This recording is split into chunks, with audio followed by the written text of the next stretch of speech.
Oh boy everyone, Marches here. Welcome to the channel. Today we will be comparing the KD14s and the Nike Zoom GT Cut. So let's find out which one is better. Let's go.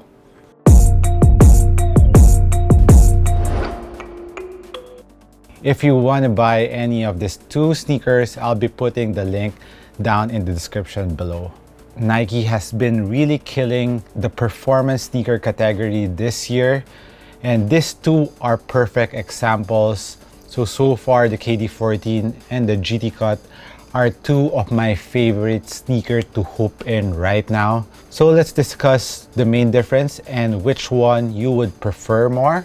So let's start off with the uppers of these two sneakers.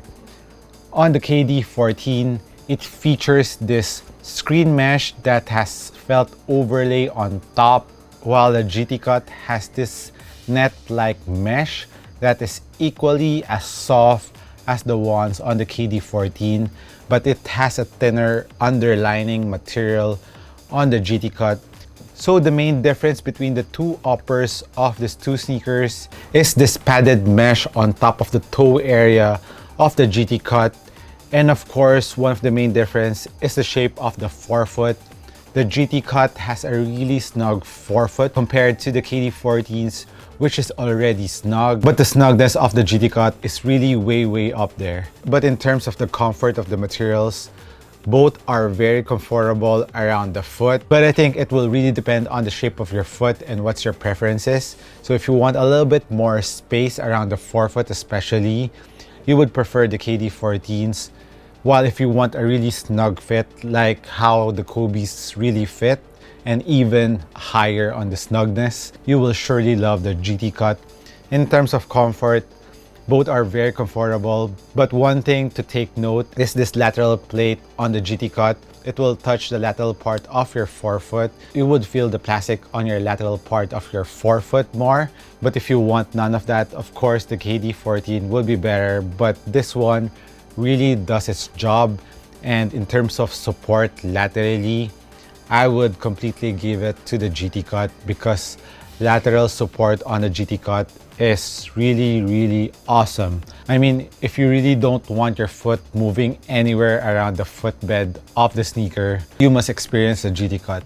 But on the KD14, don't worry, it still has a very good support in the forefoot area. The materials doesn't stretch, but in terms of lateral support, nothing beats a GT Cut. So it really depends on your preference. If you want maximum lateral support, especially in the forefoot, GT Cut is for you. But if you want more comfort but still has a good support, the KDs is for you. In terms of ventilation around the forefoot part, the GT Cut has a better ventilation compared to the KDs, because the GT Cut has a thinner material, plus this extra air hole on this padded mesh will give you extra ventilation on the sneaker. Now let's move on to the mid part of this two sneaker. Of course, the laces, more premium on the GT Cut. Both are rounded laces, but on the GT Cut, it has a different texture to it. It's more quality, I would say, more premium quality. Both have traditional lacing system. Both tongues are very well padded. Both are very comfortable, nothing much to complain about there. But of course, the added feature on the KDs is the strap. So if you want more aesthetics, and if you are into that strap thing, the KDs will give you that. But in terms of midfoot support, I would say GT Cut in terms of support is the king of support right now for a low-cut sneaker. So it really depends on your preference, and if you want extra room around the midfoot, like I said, the GT Cut is not just snug around the forefoot, but also on the midfoot. Both sneakers have lateral TPUPs. On the KD14s, it has this plate here that looks like a spaceship, while on the GT Cut, this green line is really hard. It really contains your foot laterally, so both have very good lateral support, but a little bit better on the GT Cut. And moving on to the heel part of the sneaker, of course, the GT Cut is a low-cut sneaker, and the KDs is a mid-top sneaker. So it's just a matter of preference. If you like mid-tops, KDs.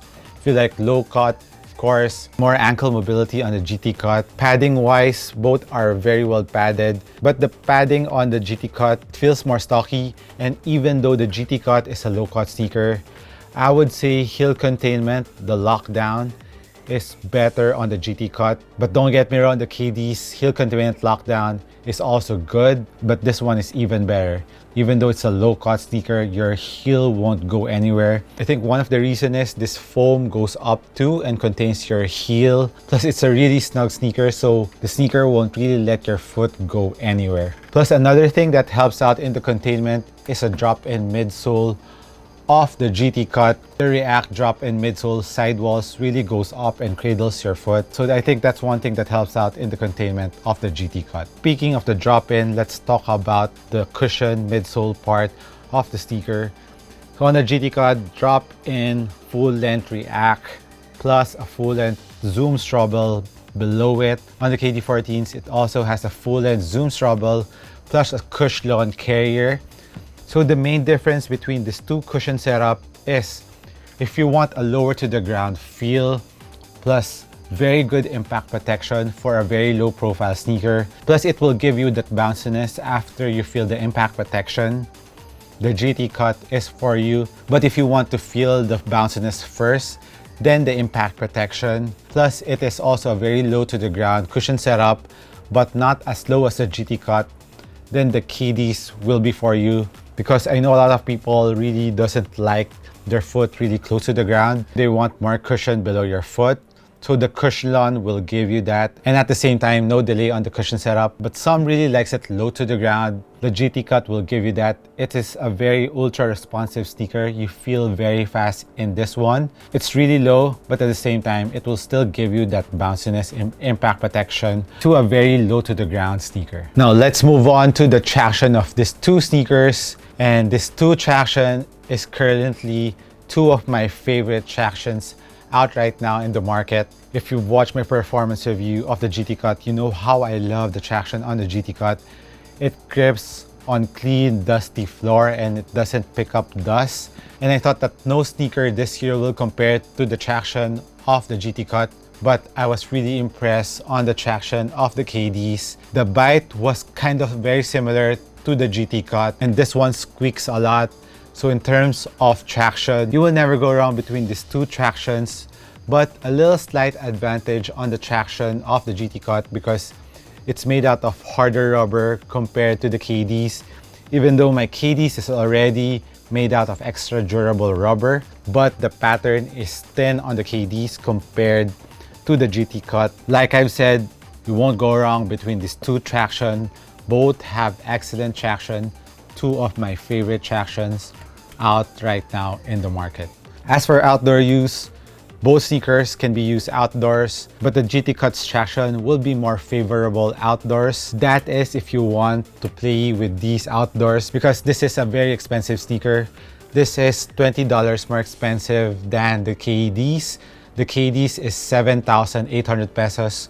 While the GT Cut is 8,800, so yeah, around $20. So this is 170, this is 150, if I'm not mistaken, in US dollars. But if you don't mind that, you can use both of the sneakers outdoors. As for the midfoot stability plate, the GT Cut has maybe this plastic as the stability plate, while on the KDs, it has a thicker plastic for spring back. So it's a little bit harder to flex on the KDs. And as for heel to toe transition, I would say they're pretty much equal. Both have very nice curve on the forefoot, and the curve on the heel is relatively similar but more curve on the edge of the GT Cut compared to the KDs, which is not as rounded as the ones on the GT Cut. For me, no complaints on the heel to toe transition. As for the width of the forefoot, they're pretty much the same, but what's nice about the GT Cut is the traction also has this lateral outrigger like shape on the lateral side of the forefoot, and since the rubber is really hard, it acts as a lateral outrigger compared to the KDs, which is a little bit more rounded on the forefoot. And as for the heel width, the heel of the GT is a little bit wider, maybe just by 1 mm, so pretty much the same. And in terms of weight of these two sneakers, the GT Cut is a little bit heavier because of the foam around the heel part, which makes the sneaker a little bit heavier, and the traction seems to be a little bit thicker. So this is around 480 grams compared to the 440 grams on the KDs. But on foot, you wouldn't notice the difference that much. As for the sizing between these two sneakers, true to size if you're a regular footer, and half size up on wide footers for both, or on the GT cut, some wide footers might go full size up. If you get the chance to fit this first, please do so, because this is a really snug sneaker. As for the look of these two sneakers, I would prefer the design of the GT cut more compared to the KDs. How about you guys? Let me know what you think. Which sneaker do you prefer more, the GT cut or the KDs? Let me know in the comments down below.